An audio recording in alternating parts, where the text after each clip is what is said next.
Yo, sorry, gue nyobain Pixel 5a-nya kelamaan ya tanpa di-review. Biasa, antrian barang yang harus diulas itu banyak banget, dan juga kemarin Pixel 5a-nya dibawa si Al ke Bali buat jalan-jalan. Tahu dong? Tapi santai, ada positifnya.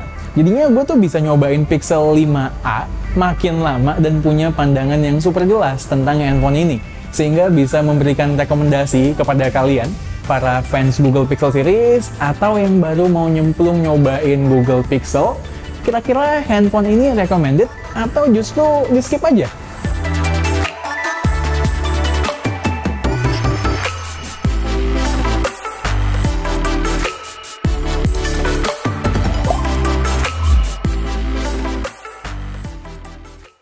Walaupun punya harga yang mendekati segmen premium, 6-7 juta di US sana, Pixel 5a bukan HP premium, titik. Dia nggak ngasih fitur baru yang mencengangkan, nggak kasih desain yang bisa dipamerkan ke teman-teman, atau punya branding layaknya logo Apple Croak yang bisa dipamerkan via foto di depan kaca toilet. Pixel 5a adalah smartphone biasa yang bisa secara solid diandalkan untuk kebutuhan keseharian kita.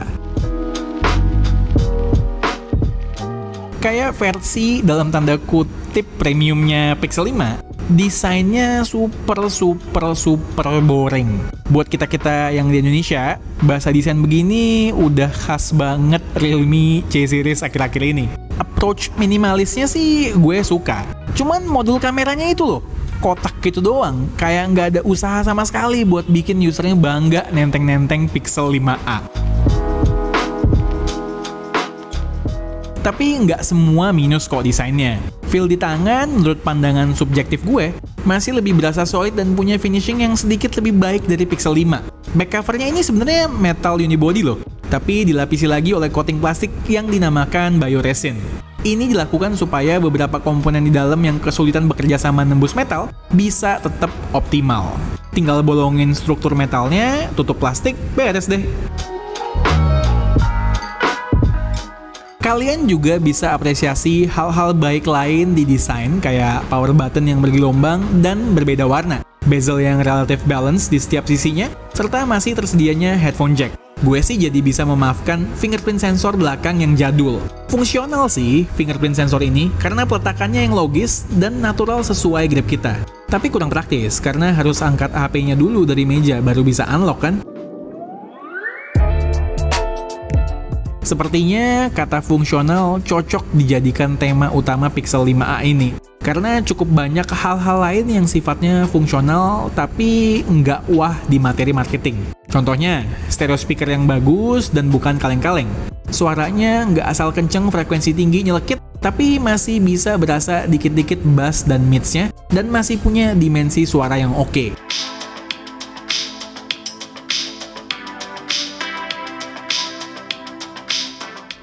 Oh iya, vibration motornya juga cukup oke, walaupun nggak sehalus Pixel 5. Satu hal yang sebetulnya secara spek fungsional banget, namun pada realita malah membuat gue merasa kurang di Pixel 5a ini adalah layarnya. Secara image quality sih bagus layarnya, nggak ada komplain. AMOLED, warna pas nggak lebay, hitam pekat, visibility di outdoor bagus, dengan kecerahan bisa melebihi 800 nits. Problem utama adalah ketiadaan high refresh rate di sini. Di luar anomali iPhone 12 series dan iPhone 13 non Pro, yang gue rasa keterlaluan banget sih ngasih refresh rate 60Hz di rentang harga segitu. HP keluaran 2021 udah wajib harus kasih minimal 90Hz. Ditambah lagi, bahkan di launcher pun terkadang Pixel 5a ini berasa stutter. By data pun terkonfirmasi demikian. Ya bisa jadi ini karena Android 12 yang gue pakai di sini masih versi beta, walaupun udah beta yang terkini dan paling mateng. Kita bahas soal Android 12 ini belakangan ya. Tapi ya tetep lah, intinya nggak acceptable 60Hz di smartphone harga segini, walaupun gue paham Google butuh kasih pembeda antara Pixel 5 dan Pixel 5a, selain besaran RAM 6GB di Pixel 5a versus 8GB di Pixel 5. Karena sebetulnya di luar kedua hal itu perbedaan antara Pixel 5 dan Pixel 5a tuh tipis banget. Pixel 5 IP68, Pixel 5a IP67. Terus Pixel 5 sekitar 100 nits lebih cerah daripada Pixel 5a. Malah baterai Pixel 5a lebih gede dari Pixel 5, 4680 mAh versus 4080 mAh di Pixel 5. Oh iya, untuk charging speednya lagi-lagi masih mentok di 18 watt. Sekitar 1 jam 50 menit lah dari 0 sampai full. Hal fungsional lainnya yang nggak wah secara spek tapi di real life solid menurut gue adalah chipsetnya yang masih pakai Snapdragon 765G. Ini tuh SoC Qualcomm keluaran 2020 yang persis ada di Pixel 5. Performa mentahnya sih kalah jauh ya sama penerusnya dari Qualcomm, calon chipset sejuta umat Snapdragon 778G. Tapi buat keseharian udah lebih cukup. Yang penting nggak berasa kentang. Baterai awet banget, bisa hampir 7 jam SOT dengan total nyala 1,5 hari. Diajak gaming masih oke-oke aja, walaupun harus turun-turunin settingan. Soal turunin settingan ini penting banget, karena Pixel 5a gampang banget panas. Dipakai main game yang nggak demanding banget kayak LOL Wild Rift, sebentar aja FPS bakalan turun karena throttling, alias performa diturunin demi mitigasi panas.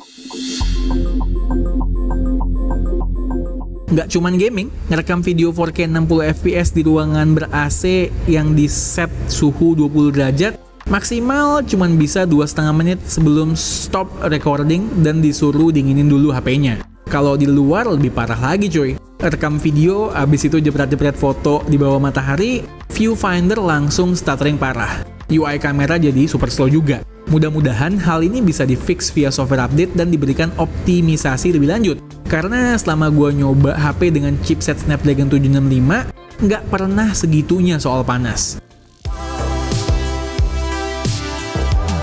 Mumpung nyerempet soal kamera, langsung aja kali ya, gue kasih lihat sebagus apa kekuatan utama dari Pixel 5a ini, kameranya. Kameranya cuma ada dua, 12 megapiksel f1.7 kamera utama yang menggunakan sensor jadul legenda dari Sony IMX363 dan 16 megapiksel f2.2 lensa ultra wide. Nggak ada ekstra lensa gimmick yang ditambahkan yang nggak penting di sini. Sedangkan di depan ada kamera 8 megapiksel f2.0 buat selfiean. Seperti biasa, hasil kamera lineup Pixel jauh di luar sekedar spek atas kertas. Kita lihat hasilnya. Well, buat kalian yang sudah terbiasa dengan hasil Pixel series, nggak akan kaget. Overall, kualitasnya mirip-mirip aja dengan lini Pixel sebelum-sebelumnya, flagship maupun mid-range. Di pencahayaan bagus, tajam, warna keluar tanpa sampai nusuk mata, dynamic range luas berkat AI fotografi khas Google, dan punya karakteristik ke arah natural. Enggak, gue nggak bilang foto dari Pixel itu natural loh ya. Melainkan hasilnya mirip foto dari kamera beneran yang sudah melalui proses editing. Tapi proses editing yang stylenya natural. Yang gue suka juga adalah hasil konsistensi kedua lensa belakangnya. Gue kayak udah tahu gitu sebelum ngejepret hasilnya bakalan seperti apa, terlepas lensa manapun yang gue pakai.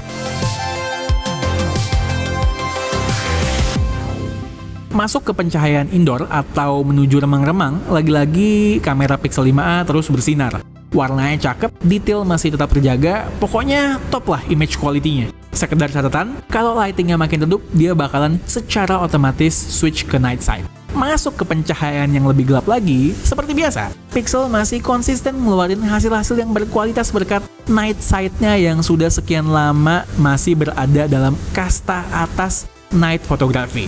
Tapi emang, gue merasa Google perlu upgrade hardware dan image processing power-nya di Pixel 6 series yang baru saja launch. Karena problem-problem lamanya masih konsisten ada di sini. Seperti noise berlebih di area blacks dan shadows, dan night sight yang pasti suka rusak ketika ada pergerakan objek.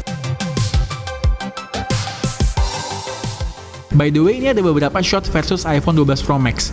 Ya memang, gue cari yang menang-menang aja Pixel 5a-nya sih. Tapi kan tetaplah bisa bikin bangga. Lawan flagship masih bisa ngelawan walaupun hanya di beberapa kategori. Selfie-selfie-nya juga cakep. Kondisi backlight, hajar. Kondisi good light, apalagi. Indoor, sikat. Untuk perekaman kamera utama di belakang maksimal bisa 4K 60 fps dan stabil pula. Cuman ya itu problemnya kalau dipakai ngerekam di resolusi 4K 60 fps ya bisa overheating cepet. Mudah-mudahan isu ini bisa segera diperbaiki ya dengan software update. Untuk kamera selfie maksimal bisa merekam di 1080p 30 fps. Ya namanya juga mid range ya. Kalau flagship 1080p 30 fps baru deh kesel. Tapi ini footage-nya kalau gue perhatikan stabil kok. Problemnya dia emang nge-crop banget ya. Jadi tangan itu harus mentok jauh ke belakang. Pas lagi syuting video ini, pas banget gue baru cek ada updatean ke full version Android 12 berbarengan dengan launching Pixel 6 series. Padahal sebenarnya udah rilis dari awal Oktober kan. Sekarang sih gue masih di Android 12 beta terakhir yang udah hampir sempurna. Yang paling signifikan di Android 12 ya soal tongkrongannya, soal looknya. Lebih fresh dan customizable. Sekarang make prinsip desain Material U. Android akan menggunakan warna-warna yang ada di wallpaper kita dan menggunakannya sebagai color palette dari berbagai hal di UI. Font, aksen-aksen di UI, dan aplikasi Google, background di settings, notification, dan segala detail-detail kecil lainnya. Aplikasi third party sebetulnya bisa memakai engine Material U ini, tapi gue ragu bakal dipakai. Masing-masing aplikasi kan punya warna corporate masing-masing yang menjadi ciri khas mereka. Contoh, kayaknya nggak mungkin deh aplikasi Tokopedia warna aplikasinya berubah jadi orange demi ngikutin warna dari wallpaper kita. Banyak sih sebenarnya fitur-fitur baru secara fungsi maupun estetik di Android 12 ini. Nanti deh setelah gue pegang Pixel 6 series barengan Al, mungkin bakalan bahas lebih lengkap dan komprehensif lagi. Oh ya, jangan lupa Pixel 5a bakal kebagian 5 kali major Android update ya. Berarti sampai Android 16 tuh. Gokil. Oke, itu dia Pixel 5a. Kalau di US dan di Jepang itu harganya kurang lebih 6 sampai dengan 7 jutaan. Gue belinya nitip sama Om Aryoko dari Japan Ads. Linknya udah gue taruh di deskripsi. Jangan lupa cek ya. Seperti yang kita ketahui bersama-sama, di Indonesia itu kita udah terbiasa dengan HP 3 sampai 6 jutaan yang bunuh-bunuhan harga dan spesifikasinya adu gede-gedean. Jadi gue yakin buat kalian yang belum pernah nyobain HP Google Pixel sebelumnya bakalan berpikir 2 juta kali buat ngeluarin duit untuk membeli sebuah handphone yang spesifikasinya nggak wah, tapi harganya itu lebih premium atau lebih mahal. Tapi pasti buat kalian yang udah pernah nyobain Google Pixel, paham akan istilah bahwa spesifikasi itu tidak berbanding lurus dengan experience. Karena memang experience inilah yang selalu diberikan Google melalui lini Pixel series-nya. Ya dari apa yang gue rasakan, Pixel 5a itu bisa ngasih experience solid, seimbang, pokoknya nggak neko-neko, disertai dengan performa kamera yang top. Tapi tetap loh ya, ada kekurangan yang lumayan mengganggu. Kayak kita pas lagi merekam 4K 60 fps, bisa overheating, dipakai main game, bisa throttling. Tapi gue berharap ini problem-problem yang bisa diatasi dengan software update ke depannya. Kita tunggu aja.